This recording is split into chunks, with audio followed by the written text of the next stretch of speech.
morning. I'm Mrs. Hott from the Morgan County Partnership, and with me today is... Hi, I'm Mrs. Shema from the Morgan County Partnership too. And Miss Shema and we're here with a Positive Actions Value Virtual Lesson for you. Now, what is Positive Actions? It's a core curriculum where we talk about core value words that are important and essential to high schoolers' developmental assets. Everything from your wellness, physical, intellectual, and emotional, to defining who you are. When we talk about that, it helps us set a path with positive thoughts to have those actions to reach our goals. And you know what, Miss Shema? What, Mrs. Hott? With Positive Actions, it helps us to succeed. So, are you ready? Okay, for Positive Actions this week, we have a virtual lesson just for you. It features people that you might recognize, people who are also using positive actions. You might see them on social media, you might see them in your neighborhood. So, tell your friends, come to positivevaluesnetwork.com each week for a new Positive Action virtual video that's just for high school students.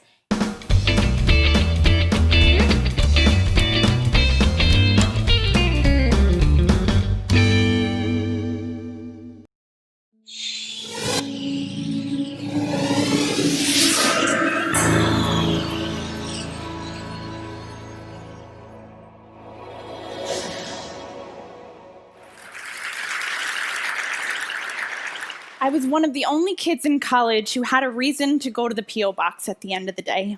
And that was mainly because my mother has never believed in email, in Facebook, in texting, or cell phones in general. And so while other kids were BBMing their parents, I was literally waiting by the mailbox to get a letter from home to see how the weekend had gone, which was a little frustrating when Grandma was in the hospital, but I was just looking for some sort of scribble, some unkempt cursive from my mother. And so when I moved to New York City after college and got completely sucker punched in the face by depression, I did the only thing I could think of at the time. I wrote those same kinds of letters that my mother had written me for strangers and tucked them all throughout the city. Dozens and dozens of them. I left them everywhere, in cafes and in libraries, at the UN, everywhere. I blogged about those letters in the days when they were necessary, and I posed a kind of crazy promise to the internet that if you asked me for a handwritten letter, I would write you one. No questions asked. Overnight, my inbox morphed into this harbor of heartbreak. A single mother in Sacramento, a girl being bullied in rural Kansas, all asking me, a 22-year-old girl who barely even knew her own coffee order, to write them a love letter and give them a reason to wait by the mailbox. Well, today I fuel a global organization that is fueled by those trips to the mailbox, fueled by the ways in which we can harness social media like never before to write and mail strangers letters when they need them most. But most of all, fueled by crates of mail like this one, my trusty mail crate, filled with the scriptings of ordinary people. Strangers writing letters to other strangers, not because they're ever going to meet and laugh over a cup of coffee, but because they have found one another by way of letter writing. But you know, the thing that always gets me about these letters is that most of them have been written by people that have never known themselves loved on a piece of paper. They could not tell you about the ink of their own love letters. They're the ones from my generation, the ones of us that have grown up into a world where everything is paperless and where some of our best conversations have happened upon a screen. We have learned to diary our pain onto Facebook, and we speak swiftly in 140 characters or less. What if it's not about efficiency this time? You know, I was on the subway yesterday with this mail crate, which is a conversation starter, let me tell you. If you ever need one, just carry one of these. And a man just stared at me and he was like, well, why don't you use the internet? And I thought, well, sir, I am not a strategist, nor am I a specialist. I am merely a storyteller. And so I could tell you about a woman whose husband has just come home from Afghanistan, and she is having a hard time unearthing this thing called conversation. And so she tucks love letters throughout the house as a way to say, come back to me, find me when you can. Or a girl who decides that she is going to leave love letters around her campus in Dubuque, Iowa, only to find her efforts ripple affected the next day when she walks out onto the quad and finds love letters hanging from the trees, tucked in the bushes and the benches. Or the man who decides that he is going to take his life uses Facebook as a way to say goodbye to friends and family. Well, tonight he sleeps safely with a stack of letters just like this one, tucked beneath his pillow, scripted by strangers who were there for him when. You know, these are the kinds of stories that convince me that letter writing will never again need to flip back her hair and talk about efficiency, because she is an art form now, all the parts of her. The signing, the scripting, the mailing, the doodles and the margins. The mere fact that somebody would even just sit down, pull out a piece of paper, and think about someone the whole way through, with an intention that is so much harder to unearth when the browser is up and the iPhone is pinging and we've got 6 conversations rolling in at once. That is an art form that does not fall down to the Goliath of get faster, no matter how many social networks we might join. We still clutch close these letters to our chest, to the words that speak louder than loud, when we turn pages into palettes to say the things that we have needed to say, the words that we have needed to write to sisters and brothers, and even to strangers for far too long. Thank you.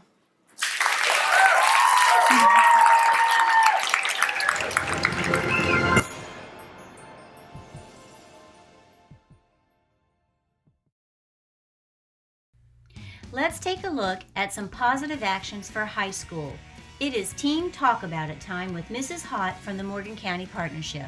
This week, our positive value is intellectual wellness. Intellectual wellness means to be open to new ideas, to be creative, thinking critically, and to seek out new challenges that develop healthy brains. Your intellectual wellness is important for growth of a teenage brain, and taking care of it with physical exercise, nutrition, and avoiding harmful substances improves your intellectual wellness. This week, let's try these positive actions for intellectual wellness. 1. How about this? Create a homemade holiday card. Be a pen pal to a kid, senior citizen, or disabled vet. Put something in the mail to brighten up someone else's day using your creativity. Discover a new book, hobby, talent. Try cooking, playing an instrument, or edit a video online. It is part of critical thinking and seeking out a challenge with an end result that you'll be proud of. Help solve a problem at home using communication. Consider how can you help create a sustainable environment at your house or in your community. How can you work to help save our planet?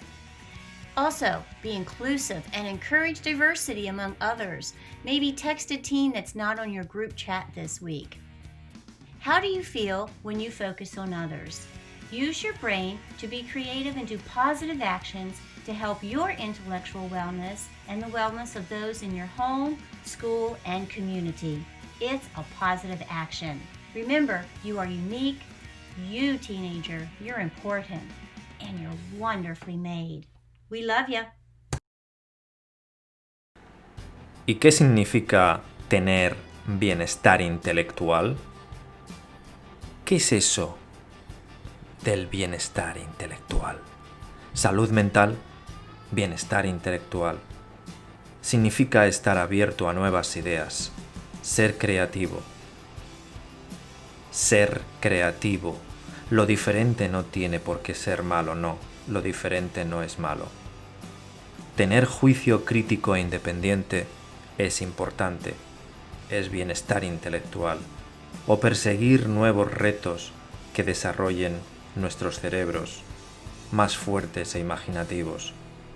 No es malo, es bueno. El bienestar intelectual es importante siempre, pero mucho más cuando somos jóvenes.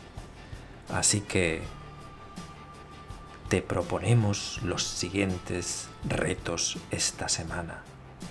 Por ejemplo, elabora una postal super guay y envíala a un amigo por correspondencia.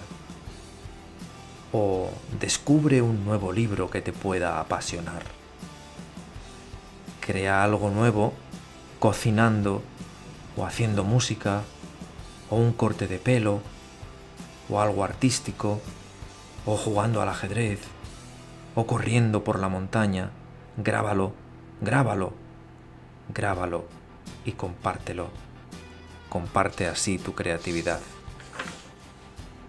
Piensa alguna solución importante para ayudar a nuestro planeta, para ayudar a quienes son discriminados por ser diferentes. Eso es malo, la discriminación. Vamos a ayudar a los que son diferentes y piensa luego cómo te sientes después de proponer esas ayudas. Ánimo, sí se puede. Bienestar intelectual, imaginación, creatividad. We love you. Os queremos.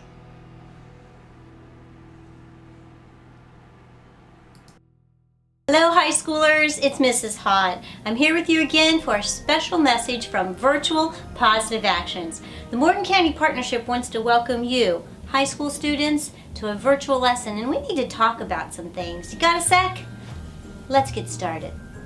High school students, this week our positive value is intellectual wellness. Do you remember when you were in intermediate school with Mrs. Hott, you'd say intellectual wellness, right? Well, today I want to talk about some positive actions for your intellectual wellness. Thanks for joining Mrs. Hott on the Positive Actions virtual weekly lesson. We just want to take a sec and have a little talk. And we want you guys to know that we get it. It's okay. It's okay to feel confused, sad, anxious. This holiday and this school year has been crazy, right? There's a pandemic. We don't know from one day to the next if we're in school, in the classroom. It's really a difficult year. Now with the holidays, you might be feeling a little anxious. We want you to remember this, okay? We're here for you, and let's talk about it. And what can we do? What positive actions can help us all together get through this difficult time? Remember this, students, your intellectual wellness is important now and always. And those are actions that you can do that are healthy for your brain. Whether you're in middle school or high school or even college, right now what you do to exercise this is going to help you develop your brain today for a better tomorrow. So remember your intellectual wellness this week with these things. Be open to new ideas, okay? What are some new ideas that help you get through the pandemic?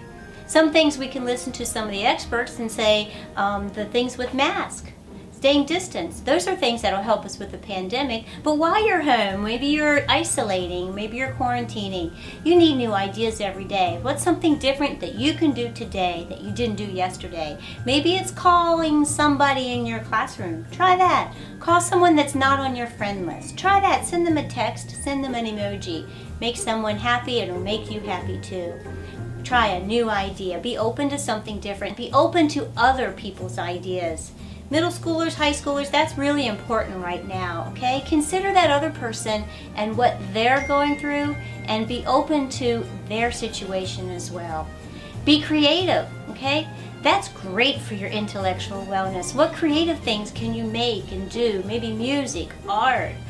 Be creative with your brain, and that gets your neurons firing, and that helps your brain. Next, think critically and problem solve, okay? There's a big problem in the world these days, right? And it's affected us right here in our community. I want you to think, how can you be a part of the solution? Okay, what can you do to contribute? Maybe it's staying in, maybe it's having a small holiday. That's going to help. And while you're in and you're stuck at home, what can you do to help your intellectual wellness, okay? Maybe you could work on that assignment, get that long-term project done, read that book, give it a try. And that leads into looking for new challenges.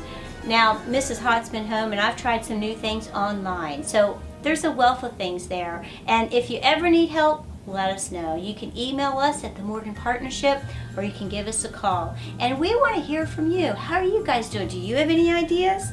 What things can you do to help your intellectual wellness? Okay, remember this now, because today, when you're exercising this brain, today, it helps you have a stronger mind for tomorrow.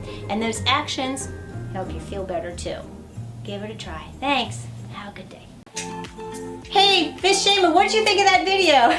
Oh my gosh, I love it. I love it. I wish when I was in high school to learn about self-concept, self-love. It's gonna help me a lot in that time. Yeah, and you know what? It wasn't that long long ago when I was in high school too. And especially during these times, not every day is positive. And high school's hard, right, Miss Shema? It's hard. So Shema and I are really hoping that you come back to Positive Values Network each week for a new video that we're going to share ways to help you get through this, because we care about you and we want you to know this. Are you ready, Miss Shema? Yes. You are unique. You are important, and every one of you are wonderfully made. See you next week.